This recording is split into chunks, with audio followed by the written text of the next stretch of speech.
Harrison Thorne slashed his signature across the bottom of the document with an impatient scrawl, the nib of his fountain pen nearly tearing the expensive paper. He didn't read a single word of the text above the signature line. He was too busy checking his phone, a soft, goofy smile playing on his lips that looked entirely out of place on his sharp corporate face. That document was the transfer deed for 5% of his company's shares, the title to our oceanfront villa in Malibu, and a binding agreement for a $50 million cash settlement. He tossed the gold-rimmed Mont Blanc pen onto the mahogany desk with a clatter, not even bothering to look up at me. "Done," he barked, his eyes glued to the text message he was typing. "Now, get out. And make sure Serena's party is perfect. I don't want a single mistake." I reached out and picked up the file, my movements deliberate and steady. My fingertips brushed lightly over the wet ink of that signature. A signature that was worth more than most people would earn in 10 lifetimes. I gathered the papers to my chest, feeling the weight of them settle against me like a shield. "Oh, it will be unforgettable, Harrison," I said, a small smile curving the corners of my lips. "I promise you that." He didn't hear the razor-sharp edge in my voice. He just waved a hand dismissively, already lost in his digital romance. I turned on my heel and walked out of the study, the heavy oak doors clicking shut behind me with a sound of finality. The hallway was quiet, the air conditioned to a perfect, crisp temperature. I looked down at the file in my hands, my $50 million resignation letter, and pulled out my phone. I dialed a number I had memorized weeks ago. "It is done," I said into the receiver, my voice cool and steady. "Start the countdown." My heart should have been racing. I should have felt fear or guilt, or perhaps the stinging tears of a heartbroken wife. But as I walked down the grand staircase of the house I had managed flawlessly for 3 years, I felt nothing but a cold, crystalline clarity. It hadn't started this way. Just 3 hours ago, I had still been holding onto the last, fraying thread of hope. Harrison had come home early from the office, carrying a black velvet box stamped with the Sotheby's logo. For a fleeting, foolish second, I thought it was for our 3rd anniversary, which was coming up next week.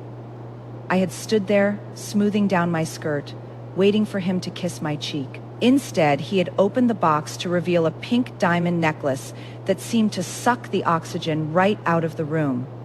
It was a flawless, pear-shaped stone dripping with icy white diamonds. "It cost $5 million, Harrison had said, staring at the gems with a tenderness he never showed me. "Serena loves pink. It's her color." Serena Vance. The name was a phantom that had haunted our marriage from day one. His first love, the free-spirited artist who had dumped him 10 years ago to chase a modeling career in Europe. Now that her career had stalled and her youth was fading, she was coming back, and Harrison wasn't just opening the door, he was rolling out the red carpet. He had snapped the box shut and looked at me, not as his wife, but as his efficient, high-functioning executive assistant. "She lands on Monday," he told me, handing me the box to put in the safe. "I want a welcome party, something grand. The Plaza Hotel, invite the press, the board members, everyone. I want the city to know she's back and under my protection." He paused, then delivered the final blow. "You organize it, Evelyn. You have the best taste. Don't let anyone look down on her." That was the moment the love died. It didn't fade. It was extinguished, like a candle pinched between wet fingers. For 3 years, I had been the perfect Mrs. Thorne. I handled his merger contracts, managed his difficult mother, curated his public image, and ensured his life ran on invisible rails. I thought we were partners. I thought my loyalty would eventually earn his heart. I was wrong. To him, I was just a placeholder, a useful appliance. I didn't argue. I didn't cry.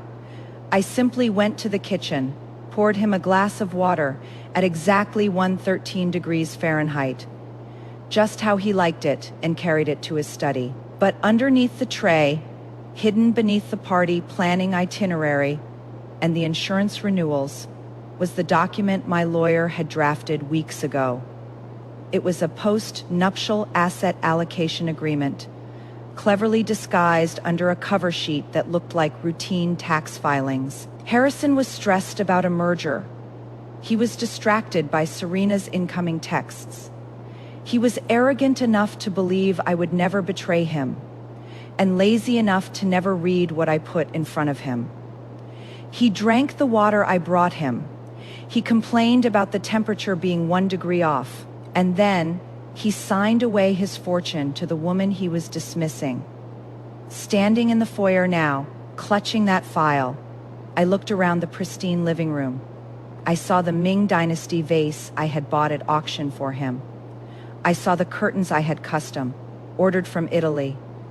He wanted a welcome party for Serena. Fine, I would give him a party. I would give him a spectacle that New York society would talk about for decades. But first, I had work to do. I walked to the closet and pulled out a suitcase. I wasn't going to storm out in a dramatic huff tonight. That was amateur. Harrison needed to believe everything was normal until the trap snapped shut. I needed to move my personal assets, clear out my jewelry, and set the stage. My phone buzzed. It was a notification from Harrison's American Express Centurion card, the black card he had given me an authorized user access to, telling me to buy whatever household items we need. A message from Harrison popped up a second later. Serena needs a car to get around when she lands. Get her something sporty. Red, she likes attention. I stared at the screen, and a dark, amused laugh bubbled up in my throat. He wanted me to buy his mistress a car with his money. With pleasure, Harrison, I whispered to the empty room. Oh, the delicious irony of a man handing his executioner the axe and asking her to sharpen it. Harrison thought he was being clever, using his wife to facilitate his affair. But Evelyn, she wasn't just buying a car. She was diversifying her portfolio. When a man treats you like an assistant, don't just take the minutes, take the assets. He wanted a red Ferrari for his mistress. Fine, but the title says Evelyn. That's not theft, darling. That's a service fee for stupidity. I grabbed my coat and keys. The dealership closed in an hour. If I hurried, I could buy the most expensive Ferrari on the lot. And since I was the one signing the papers and handling the insurance, well, legally, the car would belong to whoever's name was on the title. And that name was going to be Evelyn Sterling. The dealership smelled of espresso and expensive leather. When Evelyn walked in, the salesman, a slick man in an Italian suit named Marco, immediately clocked the American Express Centurion card in her hand. He didn't see a scorned wife, he saw a commission. Mr. Thorne wants something fast, Evelyn said, her voice devoid of emotion, and he wants it red Rosso Corsa. She walked past the entry, level models, and stopped in front of a Ferrari SF90 Stradale. It was aggressive, loud, and cost more than most American homes. It was exactly the kind of car Harrison would think suited Serena's fiery personality, and exactly the kind of asset Evelyn wanted in her portfolio. We'll take this one, Evelyn said. Excellent choice, Mrs. Thorne. I'll get the paperwork started for Harrison to sign. No, Evelyn cut him off, her smile tight and polite. Harrison is in a merger meeting. He authorized me to handle the acquisition, put the title in my name for insurance purposes. It simplifies the fleet management. It was a lie, but Marco didn't care. The black card swiped without a hitch. $500,000 vanished from Harrison's account. As she signed the title, Evelyn Sterling, she felt a rush of adrenaline. Harrison thought he was buying a toy for his mistress. In reality, he had just bought his future ex-wife a very fast getaway car for the next 3 days. Evelyn executed what she called the ant strategy. She didn't hire movers. That would raise alarms. Instead, she moved like a ghost in her own home. Every time she left the house, her tote bag was heavy. She emptied her jewelry safe, moving the vintage Cartier and the Harry Winston pieces to a private bank vault Harrison didn't know about. She packed her designer bags, her investment-grade watches, and her birth certificate. She cleared out her side of the walk and closet, leaving only a few decoy outfits to make it look lived. And when Harrison came home late each night, smelling of scotch and another woman's perfume, he didn't notice the empty spaces. He didn't notice that the Patek Philippe watch she bought him for Christmas was gone from his dresser, or that the rare first edition books in the library were missing. He only saw what he wanted to see, a docile wife waiting to serve him. "Did you get the car?" he asked on Sunday night, loosening his tie without looking at her. "Yes, it's parked in the garage, detailed and ready for tomorrow," Evelyn replied, handing him a cup of tea. It was chamomile to soothe his stomach. It would be the last cup she ever made him. "Good," he grunted. "Make sure you pick her up at noon. Don't be late. Serena hates waiting." Monday, 12 p.m., JFK International Airport. Evelyn leaned against the hood of the red Ferrari, wearing a pair of oversized sunglasses and a trench coat that cost more than Serena's entire luggage set. She watched the automatic doors slide open, and there she was, Serena Vance. She hadn't aged gracefully. The ethereal, artistic soul Harrison remembered from a decade ago now looked like a woman trying too hard to cling to her 20s. She wore a white Chanel dress that was a season too old and pulled a stack of Louis Vuitton trunks that looked suspiciously scratched. She scanned the crowd with a haughty, entitled sneer, waiting for her prince. When her eyes landed on Evelyn, the sneer deepened into a look of mock pity. "Evelyn?" Shruggle called out. Her voice shrilled. She didn't offer a hug. She just gestured to her bags. God, the flight was awful. Economy plus is simply barbaric. "Where is Harrison?" "Harrison is in a board meeting," Evelyn said smoothly, signaling a porter to load the bags into the Ferrari's limited trunk space. "He sent me to welcome you." Serena let out a dramatic sigh, rolling her eyes. "Of course, poor Harry, always working so hard. I told him he needs to relax more. I guess that's why he needs me back. He needs someone who understands his soul." She walked around the Ferrari, inspecting it with a critical eye. She ran a manicured fingernail along the door. "Red?" Serena scoffed, wrinkling her nose. "It's a bit aggressive, isn't it?" And so clicked Faye. "I told Harrison I preferred white or silver classier. This looks like something a midlife crisis would drive." Evelyn opened the passenger door, her face a mask of polite indifference. Harrison insisted. "He thought it matched your energy. And it's technically my car," Evelyn thought. "So your opinion is irrelevant." Serena slid into the low seat, struggling slightly with her tight skirt. "Well, I suppose it will do for now. I'll make him change it next week. You know how he is with me. He can't say no." Evelyn got into the driver's seat and started the engine. The roar of the V8 engine turned heads all along the curb. So Serena said, applying a fresh coat of lipstick in the visor mirror. "How does it feel, Evelyn, to be the glorified housekeeper? I mean, 3 years. And you couldn't even keep him interested. It must be humiliating to pick up the woman who actually owns his heart." Evelyn merged onto the highway, her grip steady on the leather steering wheel. She didn't get angry. She didn't snap. She simply reached into her pocket and tapped the save button on the voice recorder app she had running on her phone. "We all play our roles, Serena," Evelyn said, her voice dangerously calm. "Some of us are caretakers, and some of us are just expensive liabilities." "Excuse me," Serena snapped, turning to glare at her. "I said, hang on tight." Evelyn smiled, shifting gears and accelerating. Traffic to the Hamptons can be brutal.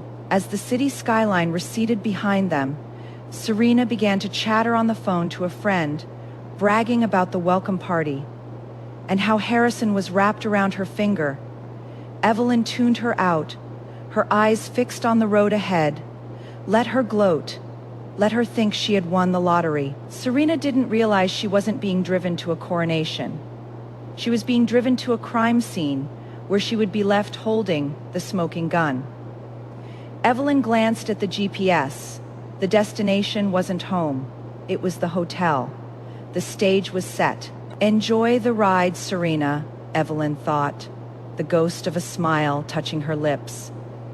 "It's the last free one you're ever going to get." The grand ballroom of the Plaza Hotel was a suffocating cloud of expensive perfume, nervous chatter, and the clinking of crystal champagne flutes. Evelyn had followed Harrison's instructions to the letter. Thousands of red roses imported from Ecuador covered every surface, their scent heavy and cloying, turning the room into a crimson garden that felt more like a funeral for a marriage than a celebration of a return. Evelyn stood near the tech booth, dressed not in a gown, but in a sharp, tailored black tuxedo suit. Her hair was pulled back into a severe, elegant chignon. She didn't look like the hostess. She looked like the CEO of the event. She looked like executioner. A hush fell over the room as the double doors swung open. Harrison walked in, looking every inch the master of the universe in a midnight. Blue tuxedo, on his arm was Serena. She was draped in a silver dress that was cut too low and slit too high, shimmering under the chandeliers like a disco ball. But it was the necklace that drew every eye, the $5 million pink star diamond, resting heavily against her collarbone, a glittering symbol of Harrison's betrayal. The flashbulbs erupted like a lightning storm. Harrison beamed, soaking in the adulation, proudly parading his mistress before the city's elite. Evelyn watched from the shadows. She could hear the whispers rippling through the crowd of board members and socialites. "Is that Evelyn over there in the corner? Poor thing. She planned the party for the woman replacing her." Harrison has no shame. But then again, Evelyn always was a doormat. She'll probably thank him for the privilege. Evelyn took a sip of sparkling water, the bubbles sharp against her tongue. "Let them pity me," she thought. "Pity is free. Freedom costs $50 million. Harrison spotted her and marched over, dragging Serena with him. He didn't greet her. He didn't ask how she was. He simply scanned the room, checking for imperfections. "The lighting is too dim near the stage," Harrison snapped, adjusting his cuffs. "And where's the video tribute I told you, Evelyn? It has to play exactly at 8 p.m. It's the highlight of the night. A decade of our memories." Serena smirked, touching the massive diamond at her throat. "Oh, Harry, don't be too hard on her. I'm sure it's difficult for Evelyn to focus on our love story. It must be so boring for her." She looked at Evelyn with faux sympathy. "You look tired, Evelyn. Maybe you should go rest in the kitchen with the catering staff. You blend right in with that outfit." Evelyn's expression didn't flicker. "The lighting is set for the presentation, Harrison, and the video is cued. I personally oversaw the file transfer." "Good," Harrison grunted. "Don't mess this up. The board is watching. I need them to see that Serena is a sophisticated asset, not a scandal." He turned his back on her, leading Serena toward the center table where the champagne tower awaited. Evelyn checked her watch, 7:55 p.m.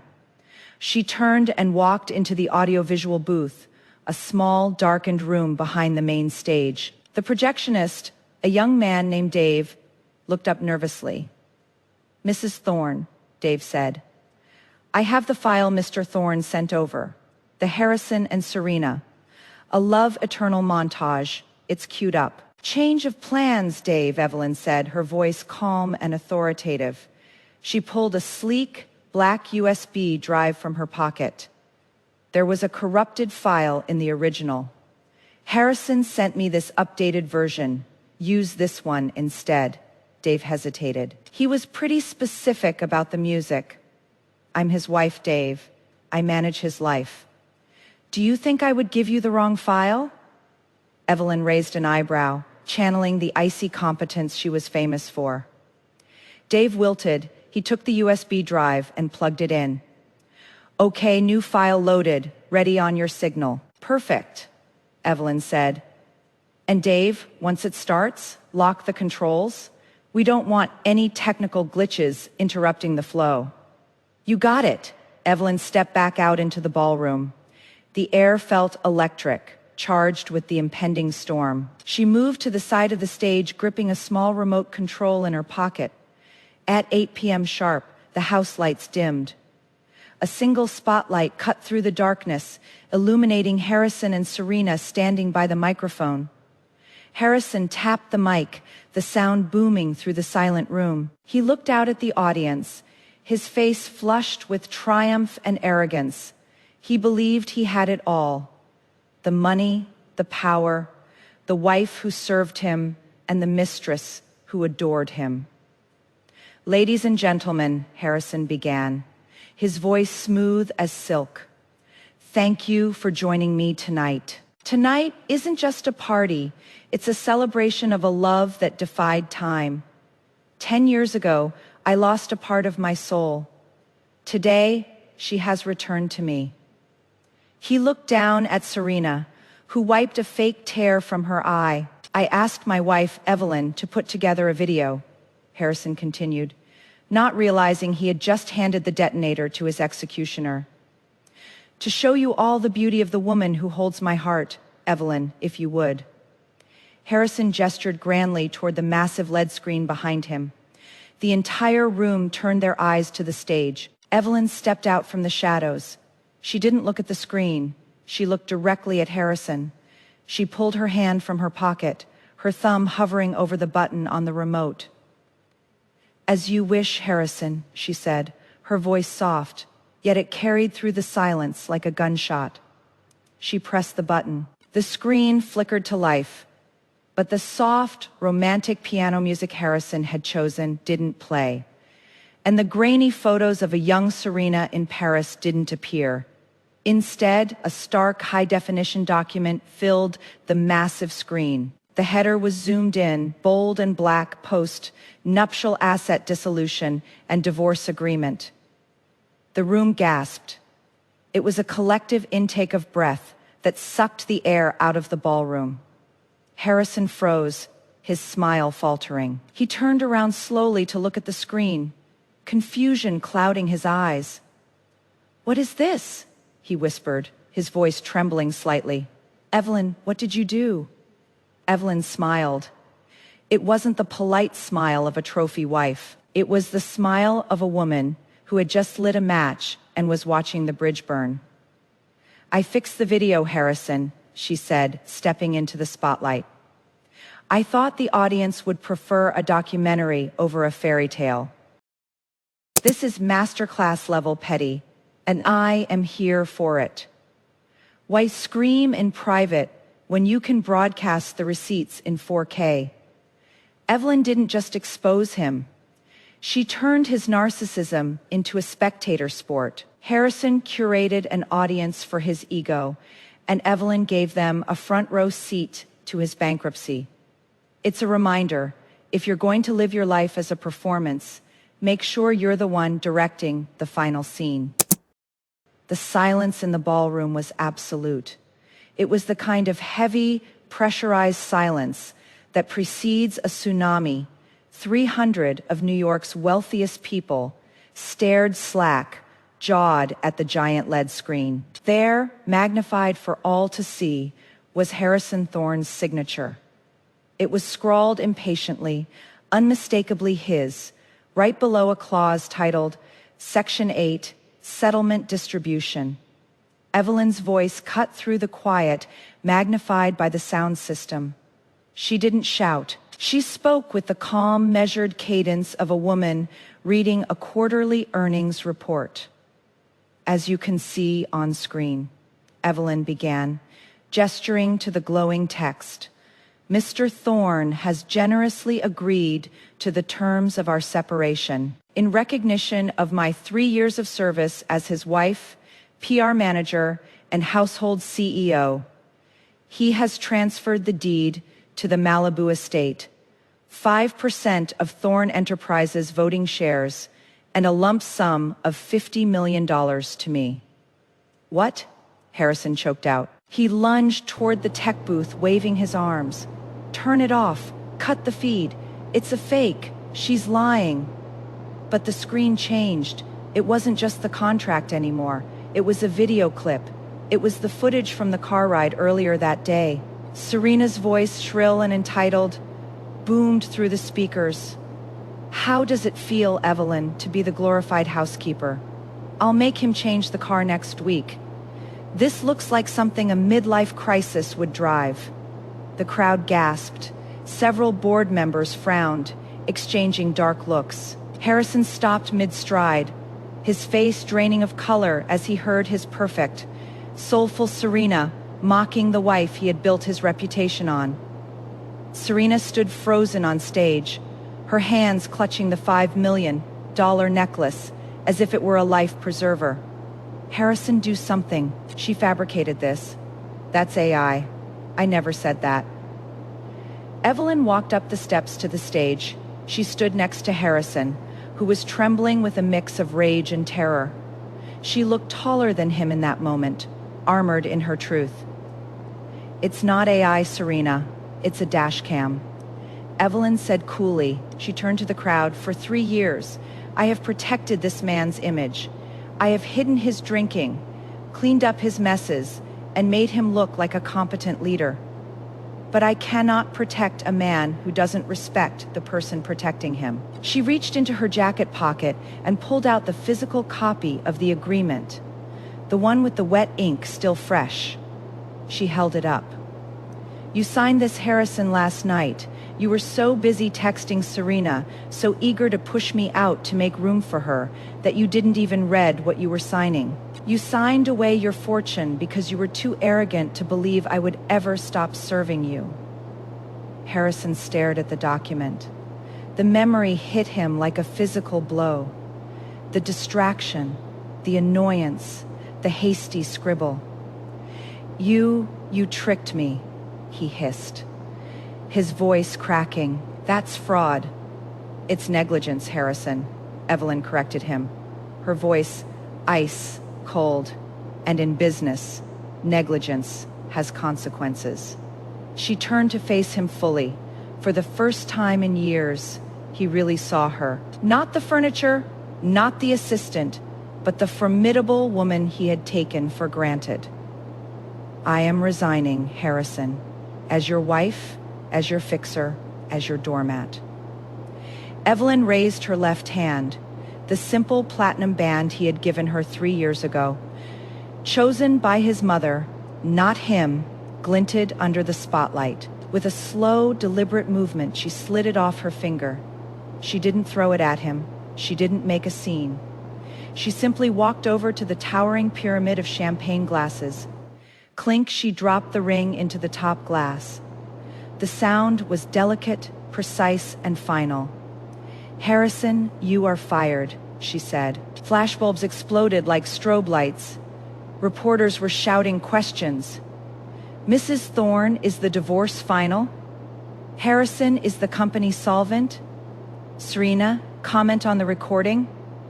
Harrison stood paralyzed, his empire crumbling around him in real time. He looked at Serena, who was now weeping ugly mascara, stained tears not for him, but for her public humiliation. He looked at the board members, who were already pulling out their phones, likely calling for an emergency vote of no confidence. Evelyn didn't wait for the fallout. She turned her back on the chaos she had orchestrated. "Evelyn, wait!" Harrison shouted, finally finding his voice. He started to run after her, pushing past a waiter. "You can't just leave. You have my money, Evelyn." She stopped at the double doors.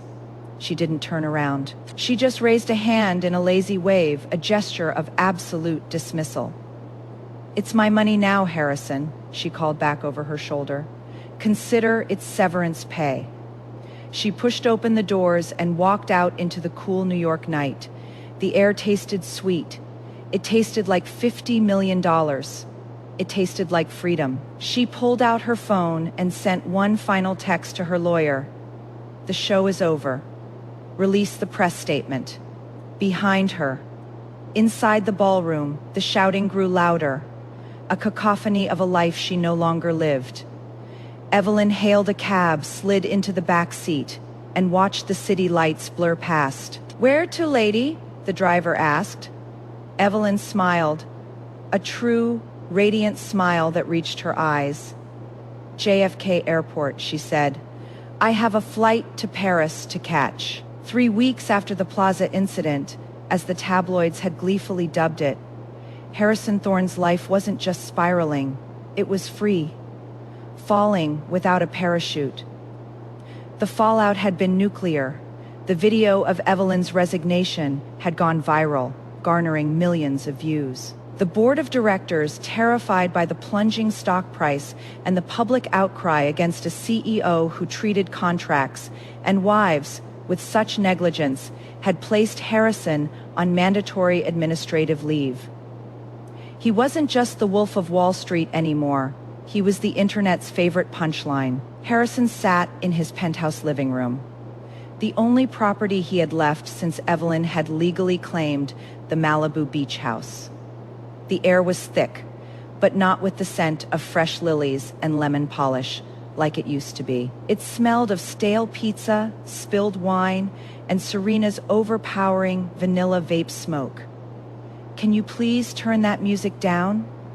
Harrison rubbed his temples, where a headache had taken permanent residence. Serena lay sprawled on the Italian leather sofa, scrolling through her phone. She didn't move. "Relax, Harry. You're killing the vibe. Besides, I need to distress. Do you know how many hate comments I got on Instagram today? People are calling me a discount homewrecker. It's traumatizing." She sat up, pouting. "And speaking of trauma, my credit card was declined at Neiman Marcus today. You need to fix that. I need retail therapy." Harrison stared at her. The woman who had once seemed like a glittering prize now looked remarkably like a leech in a sequined dress. "The accounts are frozen, Serena," Harrison snapped, his voice hoarse. "The forensic accountants are auditing everything because of the asset transfer. We have to budget." "Budget?" Serena laughed, a harsh, ugly sound. "I didn't leave Paris to clip coupons, Harrison. You're a billionaire, act like one." "I was a billionaire," Harrison roared, standing up, "until I signed half of my liquid assets away because you wouldn't stop texting me during a merger." Serena recoiled. Then her face twisted into a sneer. "Don't blame me because you were too stupid to read a contract.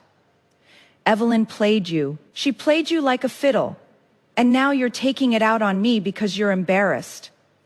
She stood up and stormed past him, kicking over a half-empty takeout box of Thai food on her way to the bedroom. "I'm going out. At least the bartender at the Ritz appreciates my company." The door slammed, shaking the expensive art on the walls. Harrison stood alone in the mess. A sharp, burning pain clawed at his stomach.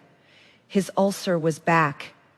It flared up whenever he was stressed, which was now every waking moment. He stumbled toward the kitchen, gasping, the blue bottle. He needed the special herbal stomach relief Evelyn always kept stocked. She imported it from a specific apothecary in Germany. It was the only thing that worked. He yanked open the medicine cabinet, empty. He checked the pantry, chaos. bags of chips, bottles of vodka, but no medicine, no organic ginger tea, no soothing broth prepped in the freezer. "Where is it?" he muttered, panic rising in his chest. "Where is the damn medicine?" He grabbed his phone to call the house manager, then remembered Evelyn had been the house manager. He called the maid service. "Hello, this is Harrison Thorne. I need someone to bring me my stomach medication." The German one. "I'm sorry, Mr. Thorne." The voice on the other end was chilly. "Mrs. Thorne canceled the recurring contract 3 weeks ago. We haven't been servicing your residents. And frankly, after the way you spoke to our staff last time, we aren't interested in renewing." Harrison hung up, his hand shaking. Pain doubled him over. He had no choice. He pulled a hoodie over his head, hiding his face, and took the elevator down. He had to go to the pharmacy himself. He hadn't bought his own medicine in 5 years. The fluorescent lights of the 24 hard drug store were blinding. Harrison wandered the aisles, squinting at the rows of generic antacids. He felt exposed, pathetic. The king of New York was now just a guy in sweatpants looking for heartburn relief. Mr. Thorne. Harrison froze. He turned slowly to see a woman in a sensible coat holding a basket of groceries. It was Mrs. Higgins, the head housekeeper who had worked for them since he married Evelyn. Mrs. Higgins. Harrison tried to straighten up to salvage some dignity. I didn't know you shopped this late." Mrs. Higgins looked at him, her eyes not unkind, but filled with a profound disappointment that hurt worse than the ulcer. "I'm retired now, sir. Evelyn gave me a very generous severance package before she left for Paris." "Paris?" Harrison echoed, the word tasting like ash. "Yes, she's gone, sir." Mrs. Higgins looked at the bottle of cheap pink liquid in his hand. "That won't help your stomach, you know? It has too much sugar." "I can't find the German stuff," Harrison admitted, his voice cracking. "Do you know where she ordered it?" Mrs. Higgins let out a short, dry laugh. "Ordered it? Oh, Mr. Thorne, Evelyn didn't order it. She made the tincture herself. She took a course on herbalism 2 years ago because your doctor said the prescription pills were damaging your liver." Harrison stared at her. "She made it." "Every Sunday night," Mrs. Higgins nodded. "And the bone broth? She simmered that for 12 hours. She skimmed the fat every 30 minutes so it wouldn't upset your digestion. She did it all while you were at the golf course with Miss Vance." The world seemed to tilt on its axis. Harrison remembered all the times he had dismissed Evelyn's efforts, calling her lazy, telling her she had it easy. He remembered throwing the thermos of soup into the sink because it wasn't salty enough.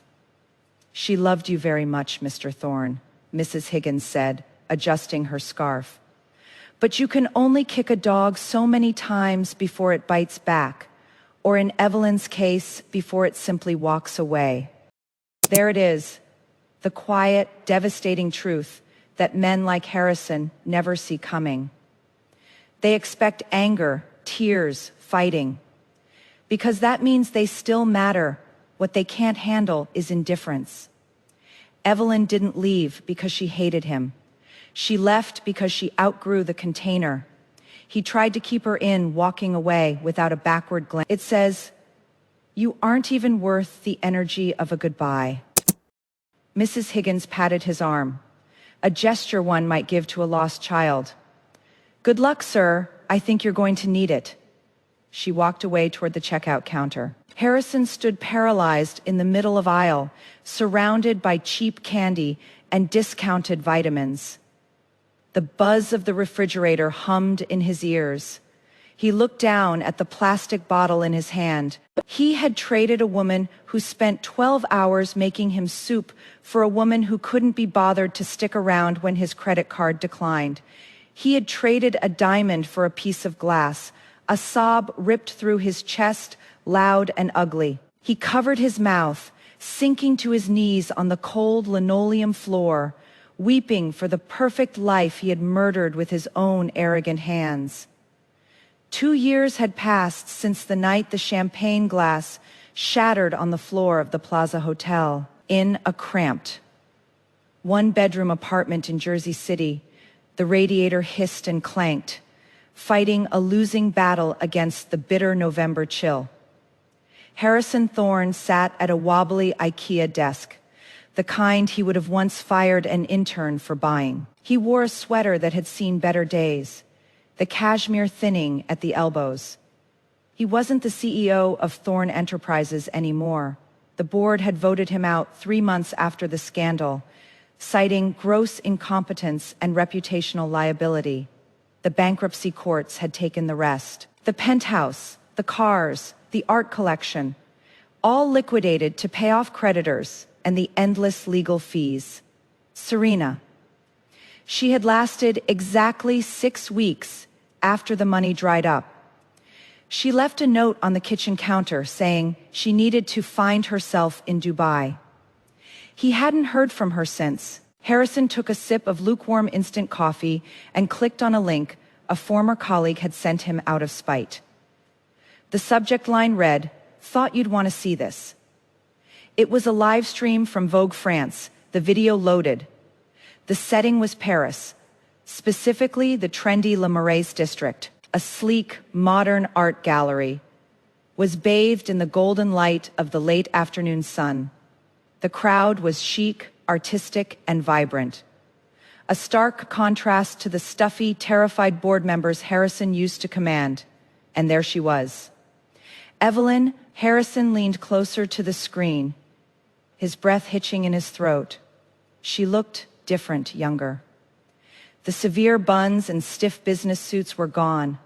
Her hair was cut into a chic, wavy bob that framed her face, dyed a soft honey, blonde that caught the light. She wore a cream-colored silk blouse and high-waisted trousers, looking effortless and undeniably expensive.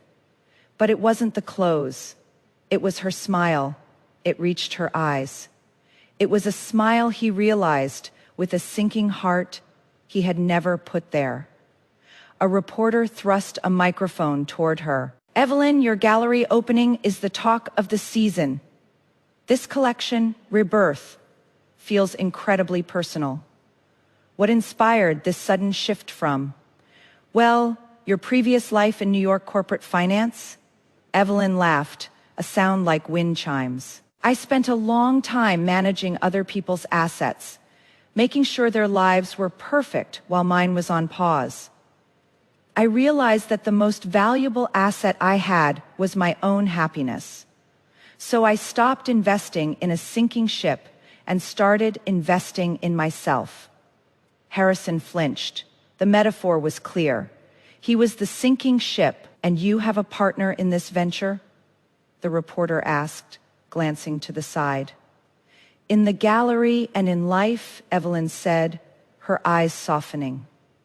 A man stepped into the frame. He was younger than Harrison, perhaps 28 or 29, with messy dark hair and the kind of easy, rugged handsomeness that didn't need a $5,000 suit to validate it. This was Gabriel. Harrison watched as Gabriel didn't just stand next to her. He gravitated toward her. He placed a hand on the small of her back, not possessively, but supportively. He looked at Evelyn not as an employee who managed his schedule, but as if she were the only source of light in the universe. "Gabriel is the artist behind the sculptures," Evelyn explained, looking up at him. "He taught me that love isn't about servitude. It's about creation. We build things together." Gabriel leaned down and whispered something in her ear. Evelyn blushed, actually blushed, and swatted his arm playfully. It was a moment of intimacy so raw and genuine that Harrison felt like an intruder just watching it. The reporter continued, digging for the drama. "Do you ever miss New York? Do you ever miss the life you left behind?" The camera zoomed in on Evelyn's face. For a second, she looked directly into the lens, and Harrison felt as if she were looking right through the screen, into his sad, cold apartment in Jersey City. "I don't look back," Evelyn said simply. "The view in front of me is too beautiful." She turned away from the camera, slipping her hand into Gabriel's. He lifted her knuckles to his lips for a brief kiss, then led her back into the gallery, into the warmth, into a future that had no space for Harrison Thorne. The live stream ended. The screen went black, reflecting Harrison's own hollow face. He sat there for a long time in the silence. He thought about the $50 million.